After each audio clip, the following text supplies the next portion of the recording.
Punjabi radio USA ਸੁਣ ਰਹੇ ਸਾਰੇ ਹੀ ਮਾਣਯੋਗ ਅਤੇ ਸਤਿਕਾਰਤ ਸਰੋਤਿਆਂ ਨੂੰ ਬਹੁਤ ਹੀ ਪਿਆਰ ਸਤਿਕਾਰ ਸਾਹਿਬ ਦੋਨੋਂ ਅੱਜ ਜੋੜ ਕੇ ਨਿੱਘੀ ਜਿਹੀ ਸਤਿ ਸ੍ਰੀ ਅਕਾਲ ਸਭ ਨੂੰ ਜੀ ਇਹਨੂੰ ਆਖਦੇ ਹਾਂ। ਸੋ ਤੇ ਪ੍ਰੋਗਰਾਮ ਖਬਰ ਤੇ ਨਜ਼ਰ ਦੇ ਵਿੱਚ ਆਪ ਸਭ ਦਾ ਨਿੱਘਾ ਸਵਾਗਤ ਕਰਦੇ ਹਾਂ। ਪ੍ਰੋਗਰਾਮ ਖਬਰ ਤੇ ਨਜ਼ਰ ਲੈ ਕੇ ਹਾਜ਼ਰ ਹੋ ਚੁੱਕੇ ਹਾਂ। ਮੇਰੇ ਨਾਲ ਇਸ ਟਾਈਮ ਜੁੜ ਚੁੱਕੇ ਨੇ ਮਿੰਟੂ ਗੁਰੂਸਰੀਆ ਜੀ ਮਲੋਟ ਸਟੂਡੀਓਜ਼ ਤੋਂ। ਮਿੰਟੂ ਜੀ ਨਿੱਘੀ ਜੀ ਆਇਆਂ ਨੂੰ ਪਿਆਰ ਭਰੀ ਸਤਿ ਸ੍ਰੀ ਅਕਾਲ।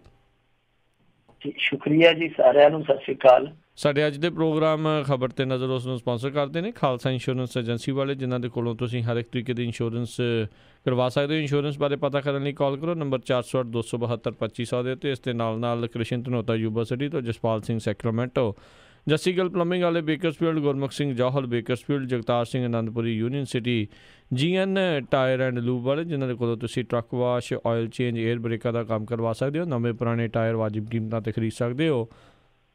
2 ਲੋਕੇਸ਼ਨਸ ਨੇ ਸੈਂਟਾਨੈਲਾ ਅਤੇ ਮਡੇਰਾ ਦੇ ਵਿੱਚ। ਹੋਰ ਜਾਣਕਾਰੀ ਲਈ ਕਾਲ ਨੇ ਮਾਸੋਹੋਤਾ 209 277 0113 2092770113 ਦੇ ਉੱਤੇ।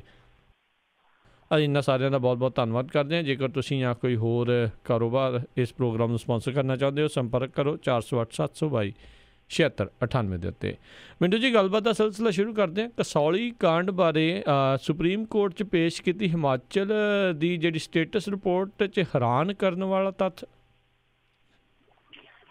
ਦੇਖੋ, ਇਹ ਉਹੀ ਕਸੌਲੀ ਕਾਂਡ ਹੈ ਜਿਹਦੇ ਵਿੱਚ ਇੱਕ ਸਰਕਾਰੀ ਕਰਮਚਾਰੀ ਨੇ ਆਪਣੇ ਹੋਟਲ ਨੂੰ ਢਾਏ ਜਾਣ ਦੇ ਵਿਰੋਧ ਦੇ ਵਿੱਚ ਇੱਕ ਅਫਸਰ ਨੂੰ ਔਨ ਡਿਊਟੀ, ਜਿਹੜੀ ਬੀਬੀ ਅਫਸਰ ਸੀਗੀ, ਉਹਨੂੰ ਸ਼ਰੇਆਮ ਚਿੱਟੇ ਦਿਨ ਗੋਲੀ ਮਾਰ ਦਿੱਤੀ ਸੀ। ਮੁੜ ਕੇ ਉੱਥੋਂ ਦੌੜ ਗਿਆ ਸੀਗਾ। ਬਾਅਦ ਦੇ ਵਿੱਚ ਲਾ ਲਓ ਕਿ 24 ਕੁ ਘੰਟਿਆਂ ਦੇ ਅੰਦਰ ਅੰਦਰ ਉਹਦੀ ਗ੍ਰਿਫਤਾਰੀ ਹੋ ਗਈ ਸੀ। ਹਾਲੇ ਉਹ ਰਿਮਾਂਡ ਤੇ ਚੱਲਦਾ ਪਿਆ, ਕਿਉਂਕਿ ਜਦੋਂ ਇਹ ਸਾਰਾ ਵਾਕਿਆ ਪੇਸ਼ ਆਇਆ, ਜਦੋਂ ਉਸ ਬੀਬੀ ਦੀ ਹੱਤਿਆ ਕੀਤੀ ਗਈ, ਉਸ ਸਮੇਂ ਉਹ ਸੁਪਰੀਮ ਕੋਰਟ ਦੇ ਆਰਡਰ ਦੀ ਹੀ ਪਾਲਣਾ ਕਰਵਾ ਰਹੀ ਸੀਗੀ। ਤਾਂ ਸੁਪਰੀਮ ਕੋਰਟ ਨੇ ਆਪ ਇਸ ਮਾਮਲੇ ਦਾ ਸੋ ਮੋਟੋ ਲਿਆ, ਸਵੈ ਨੋਟਿਸ ਲੈ ਲਿਆ।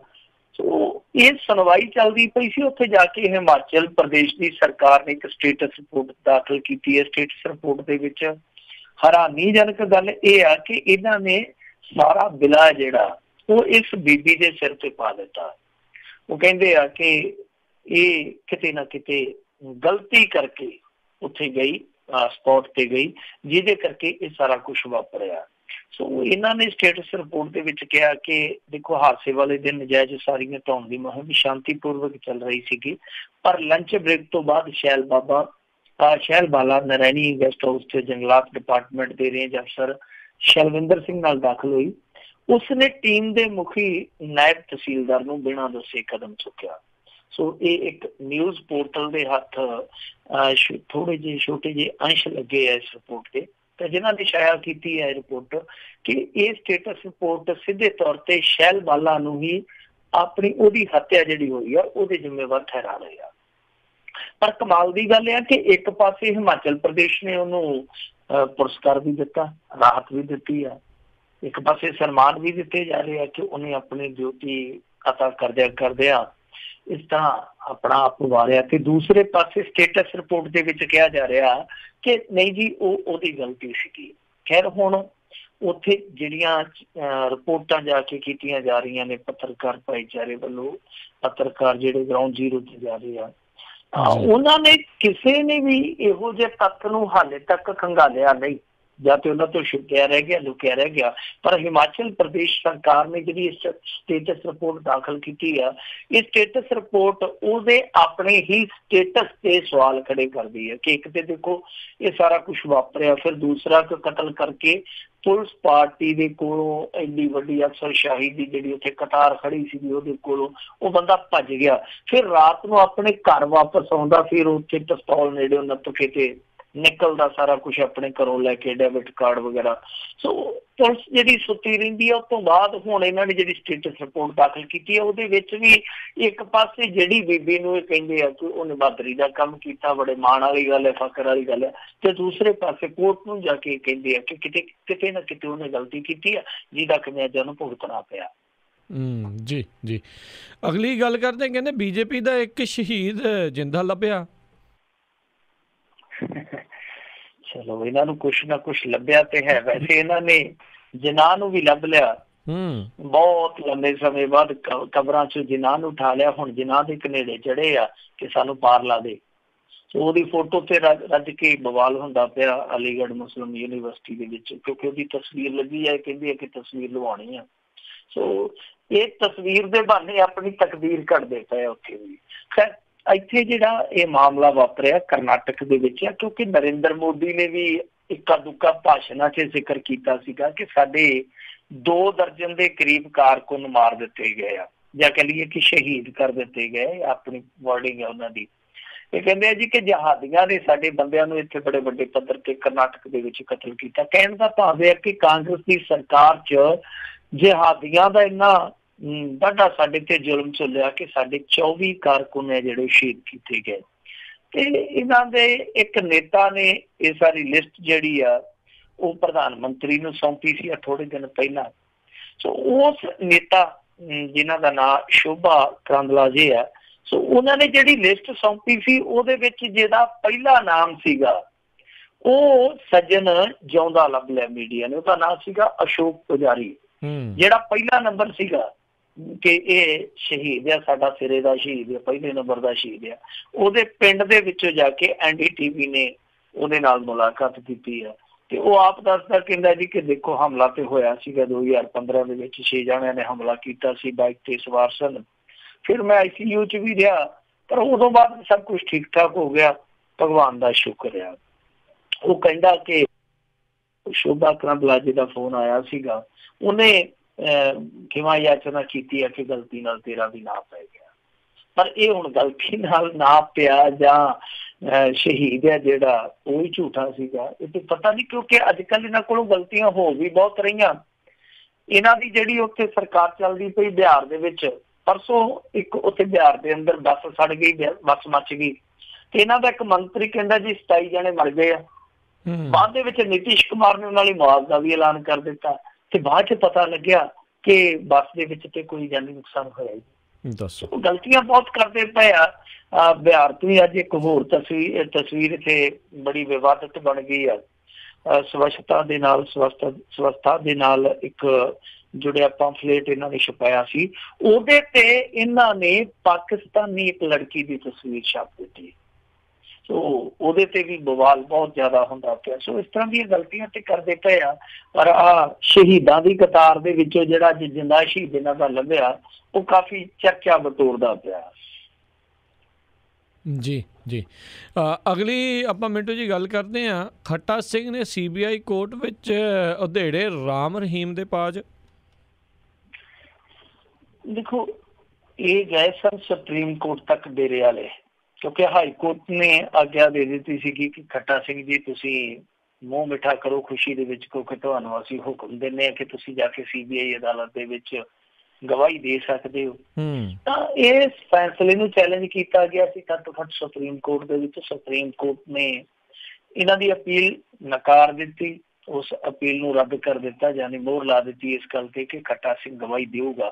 ਹੁਣ ਇਹਨੇ ਜਾ ਕੇ ਗਵਾਹੀ ਦਿੱਤੀ ਆ ਤੇ ਦੱਸਦੇ ਇਹ ਆ ਕਿ ਹਾਲਾਂਕਿ ਬਹੁਤੀ ਤਫਸੀਲ ਨਹੀਂ ਆਈ, ਪਰ ਜਿਸ ਤਰੀਕੇ ਨਾਲ ਕਹਿੰਦੇ ਆ ਕਿ ਗਵਾਹੀ ਹੋਈ ਆ ਜਾਂ ਅੱਗੇ ਗਵਾਹੀ ਹੋਊਗੀ, ਉਹਦੇ ਵਿੱਚ ਖੱਟਾ ਸਿੰਘ ਨੇ ਕਾਫੀ ਚੀਜ਼ਾਂ ਜਿਹੜੀਆਂ ਸਾਫ਼ ਕੀਤੀਆਂ। ਔਰ ਸਾਫ਼ ਤੌਰ ਤੇ ਉਹਨੇ ਉਹੀ ਗੱਲ ਕਹੀ ਹੈ ਜਿਹੜੀ ਅੱਗੇ ਵੀ ਕਹੀ ਸੀਗੀ। ਉਹ ਕਹਿੰਦਾ ਕਿ ਮੇਰੇ ਸਾਹਮਣੇ ਇਹਨੇ ਹੁਕਮ ਦਿੱਤੇ ਸੀ ਕਿ ਆਪਣੇ ਬੰਦਿਆਂ ਨੂੰ ਕਿ ਛਤਰਪਤੀ ਨੂੰ ਮਾਰੋ। ਸੋ ਇਹ ਛਤਰਪਤੀ ਕਤਲ ਕਾਂਡ ਦੇ ਵਿੱਚ ਇੱਕ ਮਹੱਤਵਪੂਰਨ ਗਵਾਹੀ ਆ, ਕਿਉਂਕਿ ਉਸ ਸਮੇਂ ਇਹ ਡੇਰੇ ਦੇ ਵਿੱਚ ਸੀ ਔਰ ਡੇਰੇਦਾਰ ਦਾ ਡਰਾਈਵਰ ਸੀ, ਕਾਸਿਮ ਖਾਨ ਸੀਗਾ ਬੰਦਾ। ਇਹਦੀ ਇਹ ਜਿਹੜੀ ਗਵਾਹੀ ਆ, ਇਹਦੇ ਨਾਲ ਹੁਣ ਸਾਰੀਆਂ ਗਵਾਹੀਆਂ ਜਿਹੜੀਆਂ ਸਰਕਾਰੀ ਪੱਖ ਦੀਆਂ ਪੂਰੀਆਂ ਹੋ ਜਾਣਗੀਆਂ। ਮਤਲਬ ਕਿ ਇੱਕ ਜਿਹੜਾ ਅੱਗੋਂ ਮੋੜਵਾਂ ਜਵਾਬਾਂ ਦਾ, ਸਵਾਲਾਂ ਦਾ ਇੱਕ ਪ੍ਰਕਰਨ ਚੱਲਦਾ ਵਕੀਲਾਂ ਵੱਲੋਂ, ਜਿਹੜੇ ਡਿਫੈਂਸ ਦੇ ਵਕੀਲ ਹੁੰਦੇ ਆ, ਉਹੀ ਰਹਿ ਗਿਆ। ਸੋ ਜਿਹੜੇ ਮੋੜ ਹੋਣੇ ਆ ਉਹੀ ਆ, ਬਾਕੀ ਸਰਕਾਰੀ ਗਵਾਹੀਆਂ ਜਿਹੜੀਆਂ ਸਾਰੀਆਂ ਪੂਰੀਆਂ ਹੋਣਗੀਆਂ, ਕਿਉਂਕਿ ਆਖਰੀ ਗਵਾਹ ਇਸ ਫਹਿਰਿਸਤ ਦੇ ਵਿੱਚ ਖੱਟਾ ਸਿੰਘ ਸੀਗਾ। ਸੋ ਖੱਟਾ ਸਿੰਘ ਨੇ ਹੁਣ ਧਮਾਕਾ ਕਰ ਦਿੱਤਾ। ਇਸ ਖੱਟਾ ਸਿੰਘ ਦੀ ਗਵਾਹੀ ਮਿਰਚਾਂ ਵਾਂਗੂ ਲੱਗਦੀ ਹੈ ਜਾਂ ਇਹਨਾਂ ਨੂੰ ਘਿਓ ਵਾਂਗੂ ਲੱਗਦੀ ਹੈ, ਸਮਾਂ ਦੱਸੂਗਾ। ਪਰ ਖੱਟਾ ਸਿੰਘ ਨੇ ਜਿਸ ਤਰੀਕੇ ਨਾਲ ਅੱਗੇ ਆ ਕੇ, ਜਿਸ ਸ਼ਿੱਦਤ ਦੇ ਨਾਲ ਹਾਈ ਕੋਰਟ ਤੱਕ ਪਹੁੰਚ ਕਰਕੇ ਆਪਣੀ ਗਵਾਹੀ ਲਿਖਾਈ ਔਰ ਉਸ ਤੋਂ ਬਾਅਦ ਗਵਾਹੀ ਦੱਸ ਦਿੱਤੀ ਹੈ, ਜਿੱਦਾਂ ਇਹ ਆਪਣੇ ਆਪ ਦੇ ਵਿੱਚ ਮੇਰੇ ਖਿਆਲ ਦੇ ਨਾਲ ਇਸ ਕੇਸ ਲਈ ਮਹੱਤਵਪੂਰਨ ਇਸ ਕਰਕੇ ਹੋ ਜਾਂਦੀ ਹੈ ਕਿਉਂਕਿ ਖੱਟਾ ਸਿੰਘ ਸੀਗਾ ਜਿਹੜਾ ਉਹ ਉਸ ਸਮੇਂ ਪਲ ਦਰ ਪਲ ਜੋ ਘਟਨਾਵਾਂ ਵਾਪਰਦੀਆਂ ਸੀ ਉਹਨਾਂ ਦਾ ਚਸ਼ਮਦੀਦ ਆ। ਸੋ ਹੁਣ ਇਹ ਮੰਨਣਾ ਇਹ ਉਸ CBI ਕੋਰਟ ਤੇ ਮੁਨਸਰ ਕਰਦਾ, ਉਸਦੇ ਤੇ ਨਿਰਭਰ ਕਰਦਾ ਜਿਹਨੇ ਅੱਗੇ ਡੇਰੇਦਾਰ ਨੂੰ ਸਜ਼ਾ ਦਿੱਤੀ ਆ, ਉਹ ਇਸ ਗਵਾਹੀ ਨੂੰ ਮੰਨਦੇ ਆ ਜਾਂ ਕਿਉਂਕਿ ਅੱਗੇ ਵੀ ਖੱਟਾ ਸਿੰਘ ਦੀ ਗਵਾਹੀ ਹੋਣੀ ਸੀ, ਉਦੋਂ ਖੱਟਾ ਸਿੰਘ ਬਹਿ ਗਿਆ ਸੀ। ਸੋ ਉਸ ਬੈਠੀ ਗਵਾਹੀ ਦੀ ਜਿਹੜੀ ਉਹ ਦੁਬਾਰਾ ਇਹਨਾਂ ਨੇ ਫੇਰ ਹੁਣ ਕਾਰਵਾਈ ਸ਼ੁਰੂ ਕੀਤੀ। ਉਹਨੂੰ CBI ਕੋਰਟ ਕਿਸ ਤਰ੍ਹਾਂ ਲੈਂਦੀ ਆ ਇਹ ਵੇਖਣਾ ਬਹੁਤ ਲਾਜ਼ਮੀ ਹੋਏਗਾ, ਬਹੁਤ ਮਹੱਤਵਪੂਰਨ ਹੋਏਗਾ। ਜੀ ਜੀ, ਅਗਲੀ ਜਿਹੜੀ ਆਪਾਂ ਗੱਲ ਕਰਦੇ ਹਾਂ, ਕਹਿੰਦੇ ਵਿਰੋਧ ਦੇ ਬਾਵਜੂਦ ਆਮ ਆਦਮੀ ਪਾਰਟੀ ਵੀ ਨਿਤਰੀ ਸ਼ਾਹਕੋਟ ਜਿਮਨੀ ਚੋਣ ਦੇ ਪਿੜ ਵਿੱਚ। ਦੇਖੋ ਸਾਰਿਆਂ ਦੀ ਨਿਗਾਹ ਇਹਨਾਂ ਤੇ ਸੀਗੀ ਕਿ ਆਮ ਆਦਮੀ ਪਾਰਟੀ ਵਾਲੇ ਕਦੋਂ ਆਪਣਾ ਭਲਵਾਨ ਮੈਦਾਨ 'ਚ ਉਤਾਰਦੇ ਆ। ਸੋ ਇਹਨਾਂ ਨੇ ਅੱਜ ਆਪਣਾ ਜਿਹੜਾ ਭਲਵਾਨ ਆ ਮੈਦਾਨ 'ਚ ਉਤਾਰ ਦਿੱਤਾ। ਰਤਨ ਸਿੰਘ ਕੱਕੜ ਕਲਾ ਉਹਨਾਂ ਦਾ ਨਾਮ ਆ। ਵੈਸੇ ਉਹ ਇਹਨਾਂ ਦੀ ਪਾਰਟੀ ਦੇ ਜਨਰਲ ਸਕੱਤਰ ਵੀ ਆ, ਉਹਦਾ ਪੇਸ਼ੇ ਤੋਂ ਉਹ ਇੱਕ ਕਿਸਾਨ ਆ। ਸੋ ਉਹਨਾਂ ਨੂੰ ਪਾਰਟੀ ਨੇ ਚੋਣ ਮੈਦਾਨ ਦੇ ਵਿੱਚ ਉਤਾਰ ਦਿੱਤਾ ਸ਼ਾਹਕੋਟ ਜ਼ਿਮਨੀ ਚੋਣ ਲਈ। ਪਰ ਦੱਸਦੇ ਆ ਕਿ ਜਦੋਂ ਉਹਨਾਂ ਨੂੰ ਮੈਦਾਨ 'ਚ ਉਤਾਰਿਆ ਜਾਣਾ ਸੀਗਾ ਤਾਂ ਇੱਕ ਮੀਟਿੰਗ ਰੱਖੀ ਗਈ ਸੀ ਇਸ ਬਾਬਤ। ਉਸ ਮੀਟਿੰਗ ਦੇ ਵਿੱਚ ਦੱਸਦੇ ਆ ਕਿ ਬੜਾ ਜ਼ਬਰਦਸਤ ਵਿਰੋਧ ਕੀਤਾ ਔਰ ਵਿਰੋਧ ਦੇ ਮਾਮਲੇ 'ਚ ਭਗਵੰਤ ਮਾਨ ਤੇ ਸੁਖਪਾਲ ਸਿੰਘ ਖਹਿਰਾ ਇੱਕਮਤ ਸਨ ਕਿ ਆਪਾਂ ਇਹ ਚੋਣ ਨਾ ਲੜੀਏ, ਚੋਣ ਤੋਂ ਕਿਨਾਰਾ ਕਰ ਲਈਏ। ਪਰ ਜਿਹੜੇ ਨਵੇਂ ਸਹਿ ਪ੍ਰਧਾਨ ਬਣੇ ਆ ਡਾਕਟਰ ਬਲਵੀਰ ਸਿੰਘ, ਉਹ ਦੱਸਦੇ ਆ ਕਿ ਅੜ ਗਏ ਇਸ ਗੱਲ ਤੇ ਕਿ ਇਹ ਜ਼ਿਮਨੀ ਚੋਣ ਛੱਡੀ ਨਹੀਂ ਜਾ ਸਕਦੀ, ਮੈਦਾਨ ਖਾਲੀ ਨਹੀਂ ਛੱਡਿਆ ਜਾ ਸਕਦਾ। ਸੋ ਚੋਣ ਲੜਨੀ ਅਤੀ ਲਾਜ਼ਮੀ ਆ। ਅੰਤ ਦੇ ਵਿੱਚ ਫਿਰ ਦੱਸਦੇ ਆ ਕਿ ਵਿਰੋਧ ਨੂੰ ਦਰਕਿਨਾਰ ਕਰਕੇ ਇਹਨਾਂ ਨੇ ਆਪਣਾ ਉਮੀਦਵਾਰ ਐਲਾਨ ਦਿੱਤਾ। ਪਰ ਜਿਸ ਤਰੀਕੇ ਨਾਲ ਉਮੀਦਵਾਰ ਐਲਾਨਿਆ, ਇੱਕ ਤੇ ਉਹ ਜਿਵੇਂ ਆਂਦੇ ਹੁੰਦੇ ਨਾ ਕਿ ਘਰ ਦੇ ਭਾਗ ਜੋੜੀਆਂ ਦਿਸ ਪੈਂਦੇ ਆ। ਸੋ ਭਾਗ ਤੇ ਲਗਭਗ ਦਿਸ ਪਏ ਆ ਕਿ ਕੀ ਹਾਲ ਹੋਣ ਵਾਲਾ। ਹੁਣ ਇਹ ਵੇਖਣਾ ਕਿ ਹਾਲ ਕਿੰਨਾ ਕੁ ਚੰਗਾ ਹੁੰਦਾ, ਕਿੰਨਾ ਕੁ ਬੁਰਾ ਹੁੰਦਾ। ਦੂਜੀ ਚੀਜ਼ ਇਹ ਆ ਕਿ ਦੇਖੋ ਜਿਹੜਾ ਚਿਹਰਾ ਮੈਦਾਨ ਦੇ ਵਿੱਚ ਉਤਾਰਿਆ, ਹਾਲਾਂਕਿ ਉੱਥੇ ਲੋਕਲ ਲੈਵਲ ਤੇ ਪਤਾ ਨਹੀਂ ਇਹਨਾਂ ਦਾ ਅਕਸਰ ਕਿਹੋ ਜਿਹਾ ਹੋਊਗਾ, ਛਵੀ ਕਿਹੋ ਜਿਹੀ ਹੋਊਗੀ, ਪਰ ਓਵਰਆਲ ਪੰਜਾਬ ਲੈਵਲ ਤੇ ਆਪਾਂ ਪੰਜਾਬ ਪੱਧਰ ਤੇ ਜੇ ਲਈਏ ਤੇ ਬਹੁਤੇ ਲੋਕਾਂ ਦੀ ਇਹ ਚਿਹਰਾ ਅਣਜਾਣ ਆ। ਜਦ ਕਿ ਜਿੱਡੀ ਵੱਡੀ ਉਹ ਚੋਣ ਹੋਣ ਜਾ ਰਹੀ ਆ, ਜਿਵੇਂ ਅੱਗੇ ਵੀ ਆਪਾਂ ਗੱਲ ਕੀਤੀ ਆ ਕਿ ਕਾਂਗਰਸ ਤੇ ਅਕਾਲੀਆਂ ਦਾ ਵਕਾਰ ਦਾ ਤੇ ਲੱਗਾ, ਤਾਂ ਉੱਥੇ ਇਸ ਤਰ੍ਹਾਂ ਦਾ ਇੱਕ ਚਿਹਰਾ ਚਾਹੀਦਾ ਸੀਗਾ ਜਿਹੜਾ ਇਹ ਪ੍ਰਭਾਵ ਘੱਟੋ ਘੱਟ ਲਾਜ਼ਮੀ ਪਾਉਂਦਾ ਕਿ ਲਓ ਭਾਈ ਇਹ ਤਕੋਨੀ ਟੱਕਰ ਬਣ ਗਈ ਆ। ਪਰ ਜਿਵੇਂ ਇਹ ਨਾ ਅਨਾਊਂਸ ਹੋਇਆ, ਇੱਕ ਤੇ ਇਹਨਾਂ ਦਾ ਜਿਹੜਾ ਰੇੜਕਾ ਸੀਗਾ ਉਹ ਰਿੜ ਕੇ ਸੜਕ ਤੇ ਆ ਗਿਆ, ਤੇ ਦੂਸਰਾ ਇਹ ਹੈ ਕਿ ਚਿਹਰਾ ਇਹੋ ਜਿਹਾ ਦਿੱਤਾ ਜਿਹਨੂੰ ਦੇਖ ਕੇ ਲੋਕ ਬਹੁਤੀ ਉਮੀਦ ਨਹੀਂ ਲਾਉਂਦੇ ਕਿ ਇੱਥੇ ਚਮਤਕਾਰ ਹੋਊਗਾ। ਵੈਸੇ ਕਹਿੰਦੇ ਹੁੰਦੇ ਕਿ ਚਮਤਕਾਰ ਨੂੰ ਨਮਸਕਾਰ ਆ। ਸੋ ਜਦੋਂ ਚਮਤਕਾਰ ਨਹੀਂ ਹੋਏਗਾ ਤਾਂ ਨਮਸਕਾਰ ਨਹੀਂ ਹੋਏਗਾ। ਪਰ ਫਿਰ ਵੀ ਬਾਵਜੂਦ ਇਸ ਦੇ ਹੁਣ ਇਹ ਵੇਖਣਾ ਦਿਲਚਸਪ ਹੋਏਗਾ ਕਿ ਆਮ ਆਦਮੀ ਪਾਰਟੀ ਉੱਥੇ ਕਿਸ ਤਰ੍ਹਾਂ ਦਾ ਪਰਫਾਰਮ ਕਰਦੀ ਆ।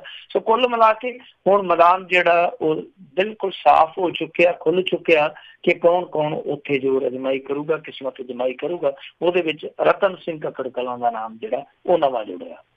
ਜੀ ਜੀ, ਅਗਲੀ ਜਿਹੜੀ ਆਪਾਂ ਗੱਲ ਕਰਦੇ ਹਾਂ, ਕੈਬਨਿਟ ਸਬ ਕਮੇਟੀ ਨੇ ਸਾਰੇ ਸਰਕਾਰੀ ਵਿਭਾਗਾਂ, ਬੋਰਡ, ਕਾਰਪੋਰੇਸ਼ਨਾਂ ਤੋਂ ਸਰਕਾਰੀ ਜ਼ਮੀਨ ਦੇ ਰਿਕਾਰਡ ਮੰਗਿਆ। ਦੇਖੋ ਇਹ ਜਿਹੜੀ ਜ਼ਮੀਨ ਆ ਇਹਦੇ ਵਿੱਚੋਂ ਦੱਸਦੇ ਆ ਕਿ ਬਹੁਤੀ ਜ਼ਮੀਨ ਜਿਹੜੀ ਆ ਉਹ ਨਜਾਇਜ਼ ਕਬਜ਼ਿਆਂ ਦੇ ਹੇਠ ਆ।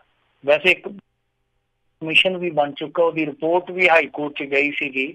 ਉਦੋਂ ਬਾਦਲ ਸਰਕਾਰ ਸੀ, ਉਹ ਰਿਪੋਰਟ ਮੁੜ ਕੇ ਤੁਰੀ ਨਹੀਂ, ਉਹਦੀ ਕੋਈ ਰਿਪੋਰਟ ਨਹੀਂ ਆਈ ਕਿ ਰਿਪੋਰਟ ਕਿੱਥੇ ਆ। ਤਾਂ ਇੱਕ ਜਸਟਿਸ ਸਨ ਕੁਲਦੀਪ ਸਿੰਘ ਜੀ, ਉਹਨਾਂ ਦੀ ਅਗਵਾਈ ਦੇ ਵਿੱਚ ਕਮਿਸ਼ਨ ਇੱਕ ਰਿਪੋਰਟ ਬਣਾਈ ਸੀਗੀ। ਸਾਰਾ ਕੁਛ ਉਹਨਾਂ ਨੇ ਤਫਸੀਲ ਪੂਰਵਕ ਦੱਸਿਆ ਸੀਗਾ। ਤੇ ਇਸ ਮਾਮਲੇ ਦੇ ਵਿੱਚ ਹੁਣ ਇੱਕ ਇਹਨਾਂ ਨੇ ਸਬ ਕਮੇਟੀ ਬਣਾਈ ਹੋਈ ਆ, ਨਵਜੋਤ ਸਿੱਧੂ ਉਹਦੀ ਅਗਵਾਈ ਕਰਤਾ। ਤਾਂ ਨਵਜੋਤ ਸਿੱਧੂ ਨੇ ਜ਼ਿੰਮੇਵਾਰੀ ਸੌਂਪੀ ਹੋਈ ਆ ਸਾਬਕਾ DGP ਚੰਦਰਸ਼ੇਖਰ ਨੂੰ। ਚੰਦਰਸ਼ੇਖਰ ਨੇ ਜਿਹੜੀ ਮੁੱਢਲੇ ਤੌਰ ਤੇ ਅੱਜ ਪ੍ਰੈਸ ਕਾਨਫਰੰਸ ਦੇ ਵਿੱਚ ਜਾਣਕਾਰੀ ਦਿੱਤੀ ਉਹ ਹੈਰਾਨ ਕਰਦੀ ਆ। ਉਹ ਕਹਿੰਦੇ ਆ ਕਿ ਪੂਰੇ ਪੰਜਾਬ ਦੇ ਵਿੱਚ 5 ਤੋਂ 6 ਲੱਖ ਕਿੱਲੇ ਸਰਕਾਰੀ ਜ਼ਮੀਨ ਦੇ ਜਿਹੜੇ ਉਹ ਨਜਾਇਜ਼ ਕਬਜ਼ਿਆਂ ਹੇਠ ਆ। ਸੋ ਅੰਦਾਜ਼ਾ ਲਾ ਲਓ 5 ਤੋਂ 6 ਲੱਖ। ਤੇ ਇੱਥੇ ਅਧਿਕਾਰਤ ਤੌਰ ਤੇ ਇਹਨਾਂ ਨੇ ਮੋਹਾਲੀ ਜ਼ਿਲ੍ਹੇ ਦੇ ਅੰਕੜੇ ਪੇਸ਼ ਕੀਤੇ ਆ, ਜਿਹੜਾ ਕਿ ਜ਼ਮੀਨ ਦੇ ਭਾਅ ਪੱਖੋਂ ਮੇਰੇ ਖਿਆਲ ਦੇ ਨਾਲ ਇਸ ਸਮੇਂ ਪੰਜਾਬ ਦਾ ਚੋਟੀ ਦਾ ਜ਼ਿਲ੍ਹਾ ਹੋਊਗਾ। ਤੇ ਉਹਦੇ ਵਿੱਚ ਜਿਹੜੇ ਇਹਨਾਂ ਨੇ ਅੰਕੜੇ ਪੇਸ਼ ਕੀਤੇ ਆ ਉਹ ਤੇ ਸੁਣ ਕਰਨ ਵਾਲੇ ਆ। 15 ਜ਼ਿਲ੍ਹੇ ਦੇ ਪਿੰਡ ਆ ਜਿਨ੍ਹਾਂ ਦੀ ਕੁੱਲ 2585 ਏਕੜ ਜ਼ਮੀਨ ਦੇ ਵਿੱਚੋਂ 2435 ਏਕੜ ਜ਼ਮੀਨ ਜਿਹੜੀ ਆ ਉਹ ਨਜਾਇਜ਼ ਕਬਜ਼ੇ ਹੇਠ ਦੱਸੀ ਜਾ ਰਹੀ ਆ। ਸੋ ਇਸ ਤਰ੍ਹਾਂ ਦੇ ਪਿੰਡ ਆ, ਜਿੱਦਾਂ ਸਿਆਲਬਾ ਪਿੰਡ ਆ, ਉਹਦੇ 16 ਚੋਂ 16 ਕਿੱਲੇ ਆ ਜਿਹੜੇ ਉਹ ਦੱਬੇ ਹੋਏ ਆ। ਪਾਲਮਪੁਰ ਜਿਹੜਾ ਕਿ ਬਹੁਤ ਮਹਿੰਗੀ ਜ਼ਮੀਨ ਰੱਖਦਾ, ਬਿਲਕੁਲ ਚੰਡੀਗੜ੍ਹ ਦੇ ਨਾਲ ਸ਼ਹਿਰ ਪਿੰਡ ਹੈ ਜਿਹੜਾ, ਸੋ ਉਹਦੀ 20 ਵਿੱਚੋਂ 20 ਦੀ 20 ਕਿੱਲੇ ਜ਼ਮੀਨ ਜਿਹੜੀ ਆ ਉਹ ਨੱਪੀ ਹੋਈ ਆ। ਇਸ ਤਰ੍ਹਾਂ ਹੋਰ ਕਈ ਪਿੰਡ ਹੈ, ਜਿੱਦਾਂ ਦੁਲਬਾਨ ਖੱਦਰ ਆ, ਉਹਦੇ ਦੱਸਦੇ ਆ ਕਿ 945 ਕਿੱਲੇ ਆ ਸਰਕਾਰੀ ਜ਼ਮੀਨ ਦੇ, 945 ਆ ਜਿਹੜੇ ਉਹ ਨੱਪੇ ਹੋਏ ਆ। ਇਸ ਤਰ੍ਹਾਂ ਕਈ ਹੋਰ ਪਿੰਡ ਆ ਜਿਹੜੇ ਉਹ ਦੱਸੇ ਗਏ, ਜਿਨ੍ਹਾਂ ਦੇ ਵੇਰਵੇ ਉੱਥੇ ਪੇਸ਼ ਕੀਤੇ ਗਏ, ਜਿੱਦਾਂ ਇੱਕ ਮਾਜਰੀ ਪਿੰਡ ਆ, ਉਹਦੇ 148 ਕਿੱਲਿਆਂ ਚੋਂ 90 ਏਕੜ। ਸੋ ਇਸ ਤਰ੍ਹਾਂ ਕਾਫੀ ਪਿੰਡ ਆ ਜਿਨ੍ਹਾਂ ਦੇ ਵਿੱਚ ਥੋੜੀ ਬਹੁਤ ਜ਼ਮੀਨ ਬਚੀ ਆ, ਬਾਕੀ ਕਈ ਪਿੰਡ ਏਦਾਂ ਦੇ ਆ ਜਿਨ੍ਹਾਂ ਦੀ ਪੂਰੀ ਜ਼ਮੀਨ ਹੜਪ ਲਈ ਗਈ ਆ। ਸੋ ਇਸ ਤਰ੍ਹਾਂ ਇਹਨਾਂ ਨੇ ਹੁਣ ਸਾਰੇ ਵਿਭਾਗਾਂ ਨੂੰ, ਬੋਰਡਾਂ ਨੂੰ, ਕਾਰਪੋਰੇਸ਼ਨਾਂ ਨੂੰ ਇਹ ਹੁਕਮ ਦਿੱਤੇ ਆ ਕਿ ਤੁਸੀਂ ਆਪੋ ਆਪਣੀ ਜ਼ਮੀਨ ਦਾ ਡਾਟਾ ਸਾਨੂੰ ਦਿਓ ਕਿ ਕਿੰਨੀ ਜ਼ਮੀਨ ਤੇ ਇਲੀਗਲ ਕਬਜ਼ੇ ਹੋਏ ਆ। ਸੋ ਇਹ ਹੁਣ ਸਾਰਾ ਡਾਟਾ ਆਊਗਾ। ਵੈਸੇ ਦੱਸਦੇ ਆ ਕਿ ਜਿੰਨਾ ਕੋ ਡਾਟਾ ਇਹਨਾਂ ਤੱਕ ਪਹੁੰਚਿਆ ਉਹਦੇ ਤੇ ਵੀ ਇਤਰਾਜ਼ ਆ, ਕਿਉਂਕਿ ਕੁਛ ਡਾਟਾ ਇਹੋ ਜਿਹਾ ਜਿਹੜਾ ਖੁਦ ਮਾਲ ਵਿਭਾਗ ਦੇ ਰਿਕਾਰਡ ਦੇ ਨਾਲ ਮੇਲ ਹੀ ਨਹੀਂ ਕਰਦਾ। ਯਾਨੀ ਇਹਦਾ ਮਤਲਬ ਹੈ ਕਿ ਜਿਹੜੇ ਬੋਰਡ ਆ, ਕਾਰਪੋਰੇਸ਼ਨ ਆ, ਜਾਂ ਜਿਹੜੇ ਵਿਭਾਗ ਆ, ਉਹ ਕਿਤੇ ਨਾ ਕਿਤੇ ਆਪਣੀ ਖਲ ਬਚਾਉਣ ਦਾ ਯਤਨ ਕਰਦੇ ਪਏ ਆ। ਹੁਣ ਦੂਜੇ ਪਾਸੇ ਇਹ ਸਭ ਤੋਂ ਵੱਡੀ ਗੱਲ ਵੇਖਣ ਵਾਲੀ ਹੋਊਗੀ ਕਿ ਜਿਨ੍ਹਾਂ ਨੇ ਏਡੀ ਬੇਸ਼ਕੀਮਤੀ ਜਾਂ ਇੰਨੀ ਬੇਸ਼ਕੀਮਤੀ ਜ਼ਮੀਨ ਇੰਨੇ ਸਾਲਾਂ ਤੋਂ ਨੱਪ ਰੱਖੀ ਆ, ਕੀ ਉਹਨਾਂ ਦੀ ਗਿੱਚੀ ਵੀ ਨੱਪੀ ਜਾਊਗੀ ਜਾਂ ਪਲੋਸ ਕੇ ਛੱਡ ਦਿੱਤੇ ਜਾਣਗੇ, ਜਿਵੇਂ ਅਗਲੇ ਮਸਲਿਆਂ ਦੇ ਵਿੱਚ ਕਾਂਗਰਸ ਨੇ ਕੀਤਾ ਹੋਇਆ। ਤਾਂ ਹੁਣ ਸਭ ਤੋਂ ਵੱਡਾ ਇੱਕ ਸਵਾਲ ਹੋਰ ਵੀ ਹੈ ਕਿ ਨਵਜੋਤ ਸਿੱਧੂ ਇਸ ਤਰ੍ਹਾਂ ਦੀਆਂ ਕਾਰਵਾਈਆਂ ਕਰਦੇ ਜਿਹੜੀਆਂ ਕਿ ਕੁਛ ਹੱਦ ਤੱਕ ਠੀਕ ਕਹੀਆਂ ਜਾ ਸਕਦੀਆਂ, ਕੁਛ ਹੱਦ ਤੱਕ ਕੀ ਕਿ ਬਹੁਤ ਹੱਦ ਤੱਕ ਠੀਕ ਆ। ਪਰ ਖੁਦ ਨਵਜੋਤ ਸਿੱਧੂ ਦੇ ਸ਼ਹਿਰ ਦੇ ਵਿੱਚੋਂ ਇੱਕ ਖਬਰ ਜਿਹੜੀ ਅੱਜ ਜਸਬੀਰ ਸਿੰਘ ਪੱਟੀ ਨੇ ਨਵਾਂ ਜ਼ਮਾਨਾ ਅਖਬਾਰ ਦੇ 3 ਨੰਬਰ ਪੇਜ ਤੇ ਲਾਈ ਆ, ਉਹਦੇ ਚ ਸਿੱਧੇ ਤੌਰ ਤੇ ਨਵਜੋਤ ਸਿੱਧੂ ਤੇ ਦੋਸ਼ ਲੱਗਾ ਕਿ ਇਹਦੇ ਸ਼ਹਿਰ ਦਾ ਇੱਕ ਇਹਦਾ ਨਜ਼ਦੀਕੀ ਬੰਦਾ ਜਿਹੜਾ ਕਿ ਸਾਬਕਾ ਮੇਅਰ ਹੈ ਸ਼ਾਇਦ, ਜਾਂ ਸਾਬਕਾ ਡਿਪਟੀ ਮੇਅਰ ਆ, ਉਹ ਬੰਦਾ ਜ਼ਮੀਨ ਤੇ ਸਰਕਾਰੀ ਜ਼ਮੀਨ ਤੇ ਉਸਾਰੀ ਕਰ ਗਿਆ। ਔਰ ਜਿਹੜਾ ਅੰਮ੍ਰਿਤਸਰ ਇੰਪਰੂਵਮੈਂਟ ਟਰਸਟ ਹੈ ਉਹਨੇ ਲਗਾਤਾਰ ਪੱਤਰ ਲਿਖੇ ਆ ਕਿ ਬੰਦਾ ਜ਼ਮੀਨ ਨੱਪ ਰਿਹਾ, ਕਿਸੇ ਨੇ ਸੁਣਵਾਈ ਨਹੀਂ ਕੀਤੀ। ਸੋ ਉੱਥੇ ਦੋਸ਼ ਨਵਜੋਤ ਸਿੱਧੂ ਤੇ ਲੱਗਦੇ ਪਏ ਕਿ ਨਵਜੋਤ ਸਿੱਧੂ ਦੀ ਸ਼ਹਿ ਤੇ ਸਭ ਕੁਛ ਹੁੰਦਾ। ਤਾਂ ਨਵਜੋਤ ਸਿੱਧੂ ਨੂੰ ਉਸ ਦੋਸ਼ ਦਾ ਵੀ ਜਵਾਬ ਦੇਣਾ ਚਾਹੀਦਾ। ਵੈਸੇ ਇਹ ਕੰਮ ਜੋ ਕਰਦਾ ਪਿਆ ਇਸ ਮਾਮਲੇ 'ਚ ਠੀਕ ਆ ਕਿ ਨਜਾਇਜ਼ ਕਬਜ਼ੇ ਛੁੱਟਣੇ ਚਾਹੀਦੇ ਆ, ਜੋ ਇਹ ਧੱਕਾਸ਼ਾਹੀਆਂ ਕਰਦੇ ਉਹਨਾਂ ਤੇ ਕਾਰਵਾਈ ਹੋਣੀ ਚਾਹੀਦੀ ਆ। ਪਰ ਜੋ ਖੁਦ ਨਵਜੋਤ ਸਿੱਧੂ ਤੇ ਦੋਸ਼ ਲੱਗਦੇ ਆ, ਜਵਾਬ ਉਹਨਾਂ ਦਾ ਵੀ ਦੇਣਾ ਚਾਹੀਦਾ, ਕਿਉਂਕਿ ਉਹ ਵੀ ਆਖਰ ਨੂੰ ਤੇ ਗੈਰ ਕਾਨੂੰਨੀ ਕਬਜ਼ਾ ਨਾ ਜਿਹੜਾ ਇੱਥੇ ਅੰਮ੍ਰਿਤਸਰ ਦੇ ਵਿੱਚ ਹੋਇਆ ਤੇ ਕਰੋੜਾਂ ਦੀ ਜ਼ਮੀਨ ਦੱਸਦੇ ਆ, ਉਹਦੇ ਤੇ ਦੁਕਾਨਾਂ ਬਣਾ ਕੇ ਇਲੀਗਲ ਢੰਗ ਦੇ ਨਾਲ ਅੱਗੇ ਕਿਰਾਏ ਤੇ ਚੜ੍ਹਦਾ ਹੋਣਾ ਪੂਰਾ ਮਨਸੂਬਾ ਬਣਾ ਲਿਆ ਗਿਆ। ਜੀ ਜੀ ਜੀ ਜੀ ਅਗਲੀ ਜਿਹੜੀ ਆਪਾਂ ਮਿੰਟੂ ਜੀ ਗੱਲ ਕਰਦੇ, ਕਹਿੰਦੇ ਤਰੱਕੀ ਵਾਸਤੇ ਦੁਖੀ ਥਾਣੇਦਾਰ ਹਾਈ ਕੋਰਟ ਦੇ ਵਿੱਚ ਹੁਣ ਪਹੁੰਚਿਆ ਹੈ। ਦੇਖੋ ਇਹ ਮਾਮਲਾ ਹੈਗਾ ਜਿਹੜਾ ਇੱਕ ਹਮਲਾ ਹੋਇਆ ਸੀਗਾ ਨਾ, ਮੇਰੇ ਖਿਆਲ ਦੇ ਨਾਲ ਦੀਨਾਨਗਰ ਥਾਣੇ ਦੇ ਵਿੱਚ 2015 ਚ ਹੋਇਆ ਸੀ। ਉਹਦੇ ਵਿੱਚ 3 ਜਾਣੇ ਜਿਹੜੇ ਪੰਜਾਬ ਪੁਲਿਸ ਦੇ ਸੀਗੇ ਉਹ ਜ਼ਖਮੀ ਹੋਏ ਸੀਗੇ। ਉਹਨਾਂ ਦੇ ਵਿੱਚੋਂ ਇੱਕ ਇੰਸਪੈਕਟਰ ਸੀਗਾ ਬਲਵੀਰ ਸਿੰਘ। ਹੋਇਆ ਕੀ ਸੀਗਾ ਕਿ ਜਿਹੜੇ ਤੇ 2 ਸਾਥੀ ਸੀਗੇ ਉਹਨਾਂ ਦੇ ਵਿੱਚ ਇੱਕ ਤੇ ਮੇਰੇ ਖਿਆਲ ਦੇ ਨਾਲ ਮਰ ਗਿਆ ਸੀਗਾ, ਉਹਦੇ ਮੁੰਡੇ ਨੂੰ ਉਹਦੀ ਥਾਂ ਤੇ DSP ਬਣਾ ਦਿੱਤਾ ਗਿਆ ਸੀਗਾ। ਇਹ ਜਿਹੜਾ ਬਲਵੀਰ ਸਿੰਘ ਸੀਗਾ ਇਹਨੂੰ ਤਰੱਕੀ ਨਹੀਂ ਦਿੱਤੀ ਗਈ, ਤਾਂ ਇਹਨੂੰ ਪੁਰਸਕਾਰ ਦਿੱਤਾ ਗਿਆ, ਬਹਾਦਰੀ ਪੁਰਸਕਾਰ ਮਿਲਿਆ। ਜਦੋਂ ਇਹਨੇ ਆਪਣੇ ਵਿਭਾਗ ਨੂੰ ਕਿਹਾ ਕਿ ਭਾਈ ਮੈਨੂੰ ਵੀ ਤਰੱਕੀ ਦੇ ਦਿਓ, ਕਿਉਂਕਿ ਜਿਹੜਾ ਨਾਲ ਇਹਨਾਂ ਦਾ ਤੀਜਾ ਸਾਥੀ ਸੀਗਾ ਹੌਲਦਾਰ ਤਾਰਾ ਸਿੰਘ, ਉਹਨੂੰ ਵੀ ਤਰੱਕੀ ਦੇ ਦਿੱਤੀ ਗਈ। ਜਿਹੜਾ ਇੱਕ ਇਹਨਾਂ ਦਾ DSP ਸੀਗਾ ਬਲਜੀਤ ਸਿੰਘ, ਉਹਦੇ ਮੁੰਡੇ ਨੂੰ ਉਹਦੀ ਥਾਂ ਤੇ, ਕਿਉਂਕਿ ਉਹ ਮਰ ਗਿਆ ਸੀਗਾ, ਉਹਦੇ ਮੁੰਡੇ ਨੂੰ ਉਹਦੀ ਥਾਂ ਤੇ DSP ਬਣਾ ਦਿੱਤਾ ਗਿਆ। ਤਾਂ ਜਦੋਂ ਇਹਦੀ ਵਾਰੀ ਆਈ ਕਹਿੰਦਾ ਕਿ ਮੇਰੀ ਵਾਰੀ ਆਈ ਪਤੀਲਾ ਖੜਕੇ, ਮੈਂ ਕੀ ਮਾਂ ਮਾਰਿਆ ਤੁਹਾਡੇ, ਮੈਨੂੰ ਵੀ ਤਰੱਕੀ ਦਿਓ। ਸੋ ਇਹ ਕਹਿੰਦੇ ਕਿ ਤੈਨੂੰ ਪੁਰਸਕਾਰ ਦੇ ਦਿੱਤਾ, ਹੁਣ ਤੈਨੂੰ ਤਰੱਕੀ ਦੀ ਕੀ ਜ਼ਰੂਰਤ ਹੈ, ਛੱਡ ਖੜਾ ਪੁਰਸਕਾਰ ਵੇਖ ਕੇ ਜੀ ਪਰਚਾ ਲਿਆ ਕਰ। ਸੋ ਜਦੋਂ ਇਹਨੂੰ ਇਹ ਲੱਗਿਆ ਕਿ ਮੇਰੇ ਨਾਲ ਕਿਤੇ ਨਾ ਕਿਤੇ ਵਿਤਕਰਾ ਹੋਣ ਡਿਆ, ਅਖੀਰ ਇਹਨੇ ਹੁਣ ਹਾਈ ਕੋਰਟ ਦੀ ਸ਼ਰਨ ਲਈ ਆ। ਹਾਈ ਕੋਰਟ ਨੇ ਇਹਨਾਂ ਨੂੰ ਸਵਾਲ ਕੀਤਾ ਕਿ ਤੁਸੀਂ ਇਸ ਬੰਦੇ ਨੂੰ ਤਰੱਕੀ ਕਿਉਂ ਨਹੀਂ ਜੇ ਦੇਣ ਡਏ, ਕੀ ਚੱਕਰ ਆ। ਸੋ ਇਹਨਾਂ ਨੇ ਕੋਈ ਦੱਸਦੇ ਆ ਕਿ ਜਵਾਬ ਨਹੀਂ ਦਿੱਤਾ, ਤਸੱਲੀ ਬਖਸ਼ ਜਵਾਬ ਨਹੀਂ ਦਿੱਤਾ। ਹੁਣ ਕੋਰਟ ਨੇ ਪੁੱਛਿਆ ਕਿ ਕੈਬਨਿਟ ਦੇ ਫੈਸਲੇ ਮੁਤਾਬਕ ਬਲਵੀਰ ਸਿੰਘ ਦੇ ਮਾਮਲੇ ਵਿੱਚ ਆਖਰ ਕੀ ਕੀਤਾ ਗਿਆ, ਕਿ ਘੱਟੋ ਘੱਟ ਇਹ ਤੇ ਦੱਸੋ ਕਿ ਤੁਸੀਂ ਕੀਤਾ ਕੀ ਆ, ਤੁਹਾਨੂੰ ਅੱਗੇ ਅਸੀਂ ਪੁੱਛਿਆ, ਤੁਸੀਂ ਕੋਈ ਤਸੱਲੀ ਬਖਸ਼ ਜਵਾਬ ਨਹੀਂ ਦਿੱਤਾ। ਪਰ ਹੁਣ ਸਾਨੂੰ ਇਹ ਸਾਫ਼ ਕਰੋ ਕਿ ਤੁਸੀਂ ਇਸ ਮਾਮਲੇ 'ਚ ਆਖਰ ਕੀਤਾ ਤੇ ਕੀਤਾ ਕਿ ਤੁਹਾਡੀ ਕੈਬਨਿਟ ਨੇ ਹੁਣ ਤੱਕ ਕੀ ਡੱਡਾ ਤੋੜਿਆ। ਪਰ ਇਹ ਆਪਣੇ ਆਪ ਦੇ ਵਿੱਚ ਦੁਖਾਂਤਕ ਪਹਿਲੂ ਆ ਕਹਾਣੀ ਦਾ ਕਿ ਜਿਹੜਾ ਬੰਦਾ ਇਸ ਤਰ੍ਹਾਂ ਮੁਕਾਬਲਾ ਕਰਕੇ ਜ਼ਖਮੀ ਹੋਇਆ ਤੇ 2-2 ਗੋਲੀਆਂ ਵੱਜੀਆਂ, 2-2 ਆਪਰੇਸ਼ਨ ਹੋਇਆ, ਤਾਂ ਉਸ ਬੰਦੇ ਨੂੰ ਤਰੱਕੀ ਲਈ ਧੱਕੇ ਖਾਣੇ ਪੈ ਰਹੇ ਆ, ਜੋ ਕਿ ਉਹਦਾ ਹੱਕ ਬਣਦਾ। ਕਿਉਂਕਿ ਉਹਦੇ ਨਾਲ ਦੇ ਜਿਹੜੇ ਸਾਥੀ ਸੀਗੇ, ਜਿਵੇਂ ਇੱਕ ਜ਼ਖਮੀ ਹੋਇਆ ਹੌਲਦਾਰ ਤਾਰਾ ਸਿੰਘ, ਉਹਨੂੰ ਤਰੱਕੀ ਮਿਲ ਗਈ। ਜਿਹੜਾ ਉਹਦੇ ਨਾਲ ਦਾ ਇੱਕ ਮਰਿਆ, ਉਹਦੇ ਮੁੰਡੇ ਨੂੰ ਉਹਦੀ ਥਾਂ ਤੇ DSP ਭਰਤੀ ਕਰ ਲਿਆ ਗਿਆ। ਸੋ ਇਹ ਕਹਿੰਦਾ ਕਿ ਆਖਰ ਮੇਰੇ 'ਚ ਨੁਕਸ ਕੀ ਆ, ਮੇਰੇ ਕੋਲੋਂ ਕਿਹੜਾ ਇਹੋ ਜਿਹਾ ਮੁਸ਼ਕ ਆਉਂਦਾ ਜਿਹੜਾ ਤੁਸੀਂ ਮੈਨੂੰ ਨਹੀਂ ਤਰੱਕੀ ਦਿੰਦੇ ਪਏ। ਸੋ ਮੈਨੂੰ ਲੱਗਦਾ ਕਿ ਇਹ ਕਿਤੇ ਨਾ ਕਿਤੇ ਧੱਕੇਸ਼ਾਹੀ ਆ। ਜੇ ਦੂਜਿਆਂ ਨੂੰ ਤਰੱਕੀ ਦਿੱਤੀ ਗਈ ਇਹਦੀ ਵੀ ਤਰੱਕੀ ਬਣਦੀ ਹੈ। ਪਰ ਇਹ ਬੜੇ ਦੁੱਖ ਦੀ ਗੱਲ ਆ ਕਿ ਇਸ ਇੰਸਪੈਕਟਰ ਨੂੰ ਆਪਣਾ ਹੱਕ ਲੈਣ ਲਈ DSP ਦਾ ਇੱਕ ਅਹੁਦਾ ਲੈਣ ਲਈ, ਜਿਹੜਾ ਕਿ ਇਹਦਾ ਬਣਦਾ ਵੀ ਹੈ ਸ਼ਾਇਦ ਤਰੱਕੀ ਦੇ ਆਧਾਰ ਤੇ, ਉਹ ਰੈਂਕ ਹਾਸਲ ਕਰਨ ਲਈ ਹੁਣ ਹਾਈ ਕੋਰਟ ਦੇ ਜਿਹੜੇ ਕੱਢਣੇ ਪੈ ਰਹੇ ਆ। ਤੇ ਕਮਾਲ ਦੀ ਗੱਲ ਹੈ ਕਿ ਸਰਕਾਰ ਉੱਥੇ ਹਾਈ ਕੋਰਟ ਦੀ ਵੀ ਗੱਲ ਨਹੀਂ ਸੁਣਦੀ ਪਈ। ਜੀ ਜੀ, ਜਾਂਦੇ ਜਾਂਦੇ ਮਿੰਟੂ ਜੀ ਗੱਲ ਕਰਦੇ ਹਾਂ, ਪੰਜਾਬੀ ਭਾਈਚਾਰੇ ਦੀ ਮਹਿਕ ਤਾਰੋਂ ਪਾਰ ਪੁੱਜੀ। ਦੇਖੋ, ਇਹ ਭਾਈਚਾਰੇ ਦੀਆਂ ਮਹਿਕਾਂ ਮੇਰੇ ਖਿਆਲ ਦੇ ਨਾਲ ਤਾਰਾਂ ਹੋਣ, ਚਾਹੇ ਤਲਵਾਰਾਂ ਹੋਣ, ਚਾਹੇ ਉੱਚੀਆਂ ਉੱਚੀਆਂ ਦੀਵਾਰਾਂ ਹੋਣ, ਇਹਨਾਂ ਨਾਲ ਰੁਕਦੀਆਂ ਨਹੀਂ ਹੈ। ਇਹ ਪਹੁੰਚ ਜਾਂਦੀਆਂ ਆਪਣੀ ਥਾਂ ਤੇ, ਆਪਣੀ ਮੁਕਾਮ ਤੇ। ਹੋਇਆ ਕੀ ਸੀਗਾ ਕਿ ਸਾਡੇ ਇੱਥੇ ਦੇ ਬਰਨਾਲਾ ਜ਼ਿਲ੍ਹਾ ਜਿਹੜਾ, ਉਹਦੇ ਇੱਕ ਪਿੰਡ ਦੇ ਵਿੱਚ ਬਹੁਤ ਵਧੀਆ ਮਿਸਾਲ ਪੇਸ਼ ਕੀਤੀ ਸੀਗੀ।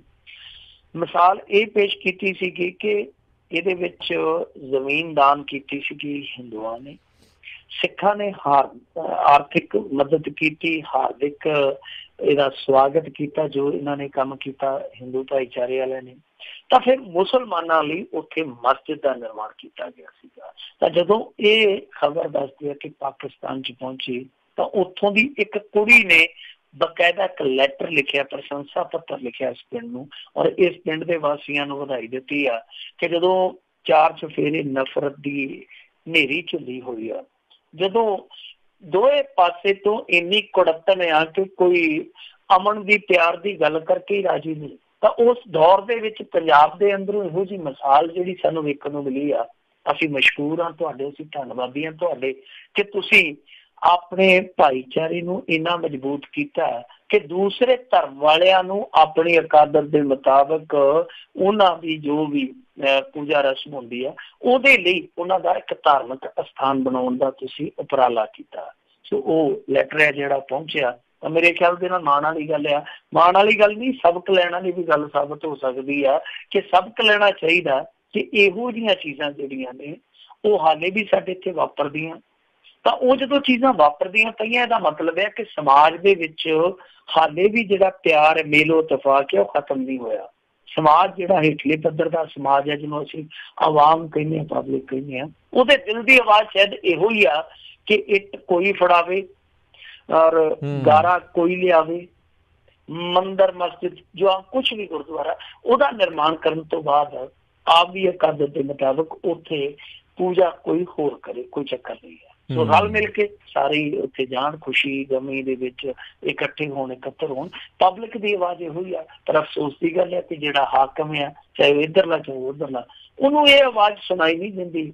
ਉਹਨੂੰ ਸਿਰਫ ਤੇ ਸਿਰਫ ਇੱਕੋ ਆਵਾਜ਼ ਸੁਣਾਈ ਦਿੰਦੀ ਆ ਕਿ ਵੋਟ ਕਿਸ ਪਾਸਿਓਂ ਸਾਨੂੰ ਆ ਰਹੀ ਹੈ। ਸੋ ਵੋਟ ਦੀ ਆਵਾਜ਼, ਔਰ ਇੱਕ ਪਾਸੇ ਵੋਟ ਦੀ ਆਵਾਜ਼, ਦੂਸਰੇ ਪਾਸੇ ਲੋਕ ਦੀ ਆਵਾਜ਼। ਲੋਕ ਦੀ ਆਵਾਜ਼ ਵੋਟ ਦੀ ਆਵਾਜ਼ ਥੱਲੇ ਤੱਕ ਜਾਂਦੀ ਹੈ। ਜੀ ਜੀ ਜੀ, ਮਿੰਟੂ ਜੀ ਬਹੁਤ ਬਹੁਤ ਤੁਹਾਡਾ ਧੰਨਵਾਦ ਕਰਦੇ ਹਾਂ, ਤੁਸੀਂ ਸਾਡੇ ਨਾਲ ਜੁੜੇ, ਇਹਨਾਂ ਖਬਰਾਂ ਬਾਰੇ ਸਾਨੂੰ ਜਾਣਕਾਰੀ ਦਿੱਤੀਆਂ। ਅਗਲੀ ਵਾਰ ਤੱਕ ਲਈ ਬੜੀ ਮਿਹਰਬਾਨੀ, ਬਹੁਤ ਪਿਆਰ ਸਤਿਕਾਰ ਸਾਹਿਬ, ਸਤਿ ਸ਼੍ਰੀ ਅਕਾਲ ਜੀ।